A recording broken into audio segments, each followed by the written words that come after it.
Tahukah kamu bahwa tanaman ini bernama Ocimum gratissimum atau selasih Mekah, merupakan sejenis selasih yang berasal dari famili selasih-selasihan dan berasal dari genus Ocimum.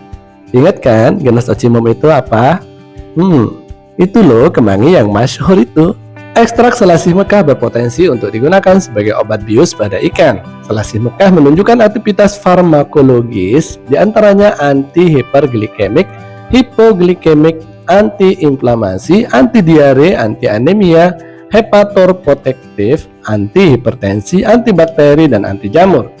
Ekstrak selasih Mekah dapat digunakan sebagai tonik, dan sari daunnya digunakan untuk mengobati pusing, sakit kepala, pilek, dan batuk. Pada beberapa daerah, formulasi tanaman ini digunakan masyarakat untuk mengobati infeksi telinga, dermatosis, dan oftalmia. Di Nigeria dimanfaatkan untuk terapi diare. Selain itu, ekstraknya digunakan untuk penyakit pernapasan dan sebagai obat cacing. Di tempat lain, rebusan batang selasih Mekah biasa dimanfaatkan untuk mengobati hepatitis, batuk, asma, dan infeksi luka.